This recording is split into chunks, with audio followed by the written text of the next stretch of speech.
हम आपको दिखाएंगे किस तरह से हूथी विद्रोहियों ने, और क्या इसे terror on the high seas नहीं कहा जाएगा। वो जो जहाज आप मेरे पीछे देख रहे हैं ना, ये जो जहाज है ये गैलेक्सी एक बहुत बड़ा मालवाहक जहाज है। इसमें बड़े बड़ी गाड़ियों को ले जाया जाता है। इजराइल हमास जंग के बीचों बीच यमन के हूथी आतंकवादियों ने इस मालवाहक जहाज को ही अगवा कर लिया।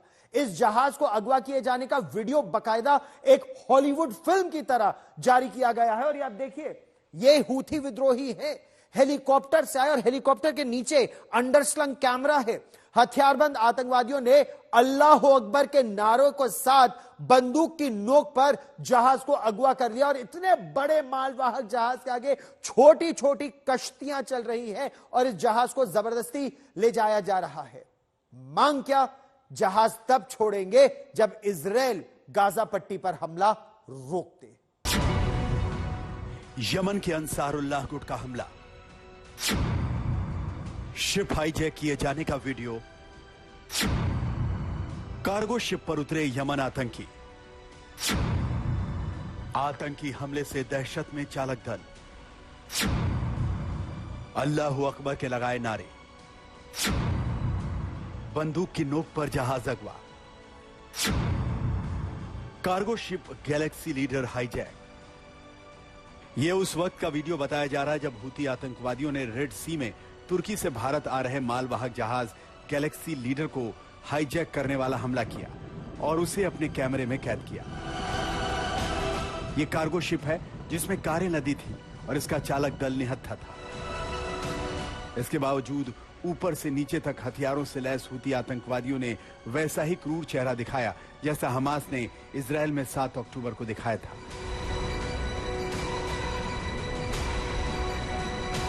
फिलीपींस, बल्गेरिया, रोमानिया, यूक्रेन और मेक्सिको जैसे देशों के चालक दल का कोई कसूर नहीं, फिर भी हमास के समर्थन में यमन से इजराइल पर हमले कर रहे हूथी आतंकवादियों ने जहाज पर हमला किया और उसे अगवा कर लिया। एक आतंकी गुट का दुस्साहस देखिए कि वह निहत्थे चालक दल वाले मालवाहक जहाज को हथियारों के बल पर अगवा करता है और उसका वीडियो दुनिया को दिखाता है।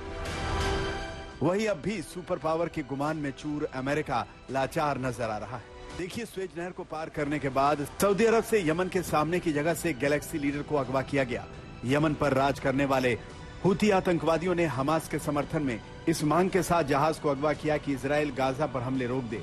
उसका दावा है कि यह जहाज इजरायली है। दूसरी तरफ इजराइल ने कहा है कि यह जहाज उसका नहीं है, इस पर कोई इजरायली भी सवार नहीं है। वहीं हूथी का सवाल है कि ऐसा नहीं हो, फिर इजराइल के लिए यह बड़ा मुद्दा क्यों है?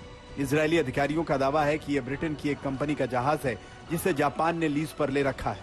वहीं हूथी दावा कर रहे हैं कि पब्लिक शिपिंग डेटाबेस में इसके मालिक के तौर पर रे कार कैरियर्स का नाम है। यह कंपनी इजराइल के धन कुबेर अब्राहम रामी उंगर की है, जो मोसाद के पूर्व चीफ के बेहद करीबी है। हालांकि जापान ने दावा किया है कि यह जहाज उसने लीज पर ले रखा है और इसे जल्द से जल्द चालक दल को छोड़ दिया जाए। यह मालवाहक जहाज भारत आ रहा था, लेकिन इस पर अब तक किसी भारतीय के सवार होने की खबर नहीं है। आज तक ब्यूरो। हमास के इस बर्बर आतंकी जो है इस समय वो गाजा पट्टी की इमारतों में छिपकर अब इजराइल की सेना पर हमला कर रहे हैं। और एक ऐसे ही हमले का वीडियो इजराइल की सेना ने बकायदा जारी किया है। इजराइल की सेना ने दावा किया है कि एक इमारत की खिड़की से हमास के आतंकवादियों ने आरपीजी यानी रॉकेट प्रोपेल्ड ग्रेनेड से इजराइल की बख्तरबंद गाड़ियों पर और टैंकों पर हमला किया। जवाब में इजराइल की सेना ने उस खिड़की पर निशाना साधा और जवाबी कार्रवाई की, लेकिन इसके बाद भी उस खिड़की से और अगल बगल की खिड़कियों से हमला जारी रहा। आखिर में इजराइल की सेना ने वो पूरी बिल्डिंग उड़ा दी। इजराइल की सेना गाजा में हमास का ज्यादातर मामलों में यही इलाज कर रही है। वो पूरी की पूरी इमारतों को ध्वस्त कर रही है, जिनमें आतंकी ही नहीं, आतंकियों के साथ साथ हथियार और गोला बारूद का जखीरा भी मौजूद है। और इस बीच एक और बड़ी खबर हम आपको बता दें, इजराइल हमास जंग के 46वें दिन इजराइल की सेना की रणनीति को लेकर एक बड़ी खबर इस समय आ रही है। इजराइल ने हमास के खिलाफ दूसरे चरण का युद्ध अब शुरू कर दिया है। दूसरे चरण के इस युद्ध में इजराइल के निशाने पर हमास की सुरंगों का पूरा जाल है। इजराइल की सेना के टैंक और बख्तरबंद गाड़ियां सतह पर युद्ध लड़ रहे हैं, लेकिन जो कॉम्बैट इंजीनियर्स हैं, और इनकी इस युद्ध में बहुत बड़ी भूमिका रही है कॉम्बैट इंजीनियर्स की, न केवल बारूदी सुरंगों को हटाने में बल्कि सुरंगों को ढूंढने में और उन सुरंगों को ध्वस्त करने में। तो एक एक कर सुरंगों के इस माया जाल को तलाश किया जा रहा है। लगभग 1300 ऐसी सुरंगें हैं पूरी गाजा पट्टी में, लगभग 500 किलोमीटर लंबी। हमास जहां जहां से निकल रहे हैं, हमास के आतंकी जहां जहां शाफ्ट टनल के मुंह दिख रहे हैं, वहां वहां भारी बमबारी कर 46 दिन हो गए, लेकिन गाजा पट्टी पर इजराइल की सेना अभी केवल गाजा शहर तक पहुंच पाई है और इन्हीं सुरंगों के दम पर अभी भी हमास युद्ध लड़ने में सक्षम है। हमास के खिलाफ गाजा में इजराइल की जंग के 46 दिन हो चुके हैं। सवाल यह कि इतने दिनों में भी मध्य पूर्व की सबसे शक्तिशाली सेना हमास को खत्म कर गाजा पर अपना राज क्यों नहीं कायम कर पा रही। तो ऐसे सवालों का जवाब ऐसी तस्वीरों से देने की कोशिश की जा रही है जिसमें इजराइल के झंडे चारों तरफ दिख रहे हैं। वहीं इजरायली सेना की 36वीं डिवीजन ने बीते कुछ दिनों में गाजा पट्टी पर किए गए ऑपरेशन का वीडियो जारी किया, जिसमें दावा किया गया कि इस ऑपरेशन के दौरान उसने हमास के सैकड़ों आतंकवादियों से जंग लड़ी, हथियारों के ठिकाने ढूंढे और उन्हें नागरिकों के इलाके के बीच पाया।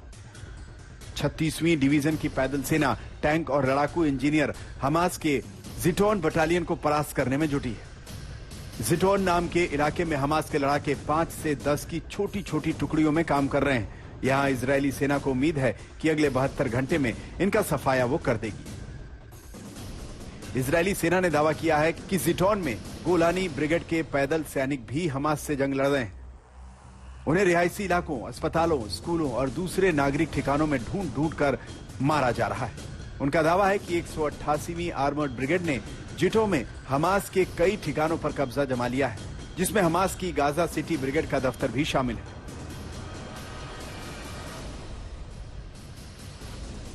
36वीं डिवीजन के सैनिकों ने जिटोन में हमास के खिलाफ कई एयर स्ट्राइक भी की। इन हमलों में हमास के रॉकेट, हथियार, विस्फोटक उपकरण, ड्रोन बनाने वाले लैब शामिल हैं। उन्हें मस्जिद के अंदर एक सुरंग भी मिली है। इस जंग में यही माना जा रहा है कि हमास के प्राण उसकी सुरंगों में अटके हैं। जब तक सुरंगें सलामत हैं, तब तक हमास के लड़ाके इजराइल पर हमला करते रहेंगे। ऐसे में इजराइल ने ग्राउंड ऑपरेशन का दूसरा चरण शुरू किया है। इस चरण में उसने एक सिरे से हमास की सुरंगों को तबाह करना शुरू कर दिया है। आज तक ब्यूरो। यह बहुत बड़ी बात है जो इजराइल की सेना ने कहा, टारगेट सक्सेसफुली इंटरसेप्टेड। यानी जो रॉकेट आ रहे थे इजराइल की तरफ आयरन डोम की मिसाइलों को छोड़ने के बाद और एक के बाद कई ऐसे मिसाइलों को छोड़ने के बाद अब सफलता और बड़ी कामयाबी बहुत सस्ते में मिली। दरअसल अब तक जो हमास और इजराइल के बीच जो युद्ध हो रहा था, आपको याद है 7 अक्टूबर को इजराइल ने कहा था कि उसके ऊपर 5000 से ज्यादा रॉकेट दागे गए थे। आज भी दागे जा रहे हैं। अब हम आपको यह पूरी स्थिति समझाते हैं कि यह कीमत कितनी है उन्हें दागने की और रोकने के लिए। एक मिसाइल की कीमत लगभग 50 से 60 हजार अमेरिकी डॉलर है। इतनी भारी कीमत वाली मिसाइल की वजह से अब तक इजराइल को हमास के खिलाफ इस जंग में भारी नुकसान भी उठाना पड़ा है। लेकिन इजराइल का ये जो आयरन बीम सिस्टम है, ये जो Iron Beam laser defence system है, ये बिजली पर काम करता है और एक लेजर बीम की जो कीमत है, ध्यान से सुनिएगा, एक लेजर बीम को फेंकने की कीमत महज 3 अमेरिकी डॉलर के बराबर बिजली खर्च होती है। कहां 50 से 60 हजार डॉलर, कहां महज $3। इजराइल ने आज यह दावा किया है कि उसे लेजर बीम की मदद से गाजा पट्टी से दागे गए रॉकेटों के खिलाफ बड़ी कामयाबी मिली है और अब नुकसान आने वाले समय में हमास का ज्यादा होगा। इजराइल का दावा यह है कि जो फील्ड टेस्ट अब तक हुआ है और वो भी रियल कॉम्बैट सिचुएशन में, यानी असल युद्ध की परिस्थिति में फील्ड टेस्ट हुआ है इस उपकरण का, और उसमें रॉकेट, ड्रोन और जो मोटार्स दागे जा रहे हैं, लेजर बीम से उसे गिराने में बड़ी कामयाबी इजराइल को मिली है। इस बीच इजराइल की सेना ने एक और बड़ा दावा किया है। इजराइल की सेना ने बाकायदा एक वीडियो जारी करके दावा किया है कि हमास ने गाजा पट्टी में मस्जिदों को भी, यानी एक पाक मस्जिद तक को नहीं बख्शा। इजराइल की सेना की 36वीं डिवीजन ने एक वीडियो जारी किया और यह वीडियो हम आपको आपके टेलीविजन स्क्रीन पर दिखा रहे हैं।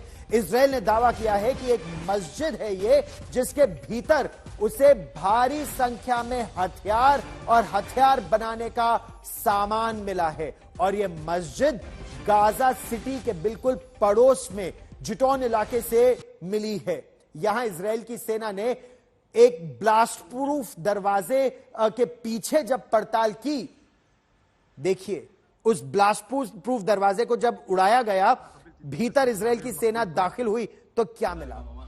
एक रॉकेट बनाने की बाकायदा फैक्ट्री, एक लेबोरेटरी जिसमें दूर तक रॉकेट को और कैसे फेंका जाए उसका परीक्षण कैसे किया जा रहा था और बगल में रॉकेट बाकायदा बनाया जा रहा था। रॉकेट बनाने का बड़ी मात्रा में साजो सामान भी मिला है और एक बोर्ड पर रॉकेट का बाकायदा डिजाइन बना हुआ है, किस तरह से रॉकेट को बनाना चाहिए कि वो और दूर तक मार कर सके, टेल अवीव और जेरूसलम तक को निशाना बना सके, सिर्फ सिडरोट और एश्कलोन को ही नहीं। और हमास की इस बर्बरता के खिलाफ इजराइल के साथ अमेरिका की राष्ट्रपति पद की दावेदार निकी हेली खड़ी है। रिपब्लिकन पार्टी की नेता निकी हेली ने साफ कहा है कि इजराइल को अमेरिका की नहीं बल्कि अमेरिका को इजराइल की जरूरत न सिर्फ हमेशा थी है बल्कि आने वाले समय में भी रहेगी, खासतौर पर जब मध्य पूर्व में, वेस्ट एशिया में एक मजबूत सहारे की, दोस्त की आवश्यकता है। और इस वक्त एक और बड़ी खबर आ रही है। हमास के नेता इस्माइल हानिया ने दावा किया है कि वो इजराइल के साथ युद्ध विराम और समझौते के बेहद करीब है। हमास के नेता ने कहा है कि अपना जवाब उन्होंने कतर के अधिकारियों को दे दिया है। दूसरी तरफ इजराइल के नेता ने यह कहा है कि बंधक सौदे को लेकर बाकायदा चेतावनी दी है। उन्होंने कहा है कि वो बेहद चिंतित हैं। उन्होंने कहा है कि ऐसी अफवाहें हैं कि इजराइल फिर से शलित सौदे की तरह कोई बड़ी गलती करने जा रहा है, यानी एक इजरायली नागरिक को या सैनिक को छुड़ाने के लिए हजारों की संख्या में फिलिस्तीनियों को छोड़ना।